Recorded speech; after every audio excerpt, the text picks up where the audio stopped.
Alors Jésus vint vers ses disciples et leur dit, désormais dormez, reposez-vous.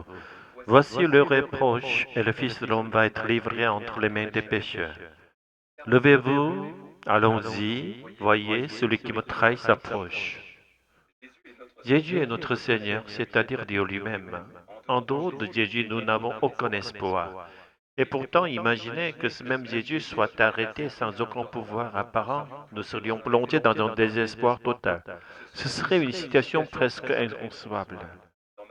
Dans Matthieu 26, 2, Jésus annonce qu'il sera livré pour être crucifié 12 jours plus tard. Cependant, la réaction des disciples à cette parole n'est pas apportée.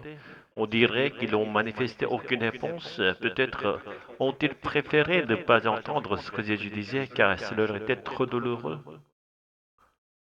À ce moment-là, les disciples ne savaient rien, mais que nous, lecteurs de la Bible, savons que les grands prêtres et les anciens complotaient déjà pour faire mourir Jésus.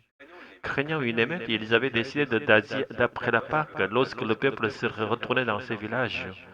De plus, Judas Iscariote avait déjà promis de livrer Jésus en échange d'argent. Il attendait seulement le moment opportun. Ainsi bien que non mentionné dans le texte, Judas a dû être fortement troublé intérieurement lorsque Jésus prononça cette prophétie. Jeudi, la veille de la Pâque, Jésus ordonna à ses disciples de préparer le dernier repas. Judas est présent à ce repas. Là, Jésus déclare une fois encore que l'un de ses disciples le trahira. Judas feint l'ignorant jusqu'au bout.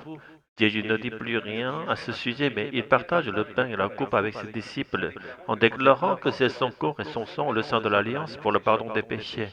Ainsi, il institue la Sainte Seine. Après le repas, Jésus se rend avec ses disciples au mont des Oliviers, au jardin de Gethsémane. Judas, à ce moment-là, semble s'éclipser pour aller prévenir les chefs religieux. Jésus, plongé dans l'angoisse de la mort, commence alors à prier. Il supplie Dieu d'éloigner ses souffrances, mais conclut par une soumission totale. Si telle est la volonté du Père, qu'elle soit faite. Il répète cette prière 3 fois, et au moment où il accepte la croix, Judas revient accompagné d'une grande foule armée. Le fait que Jésus, tout en étant Dieu, prie pour éviter la croix, nous montre clairement qu'il est aussi pleinement homme. N'ayant pas de péché, il n'était pas soumis à la mort. Pourtant, il passe par la mort pour nous, afin d'ouvrir pour nous le chemin de la vie éternelle. Et cette souffrance fut pleinement humaine.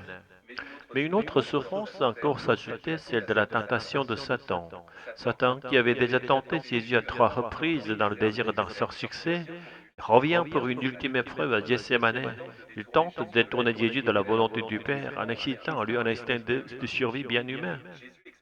Jésus exprime cette lutte à son Père, avoir avec sincérité son désir d'éviter la croix, mais prie finalement pour que la volonté de Dieu s'accomplisse. Ainsi, il fait échouer la dernière ruse de Satan. C'est pourquoi la croix devient lui-même de la défaite de Satan. Il se peut que nous soyons tentés de penser que notre seul espoir, Jésus, a été vaincu. Mais en réalité, en supportant cette agonie, Jésus remporte la victoire sur Satan et nous libère de son oppression. Même si nous avons parfois l'impression que notre Seigneur, notre seul appui, nous abandonne, ce n'est pas la fin, car Jésus est ressuscité, retourné à Dieu, non dans la mort mais dans la vie. Il nous a envoyé le Saint-Esprit. Le Saint-Esprit, contrairement à Jésus incarné, n'est pas visible et tangible. Il ne se manifeste que par la foi. Sans foi, même si l'Esprit est présent, il nous semble absent. Cette foi salvatrice, le Père et le Fils peuvent nous la donner. Seigneur, par le Saint-Esprit, permets-nous de toujours nous appuyer sur toi, de vivre dans l'espérance jusqu'au jour où nous te rencontrerons, toi le Père et le Fils. Et durant notre vie sur cette terre, fais que nous soyons en communion vivante avec toi par le Saint-Esprit. Alléluia, Amen.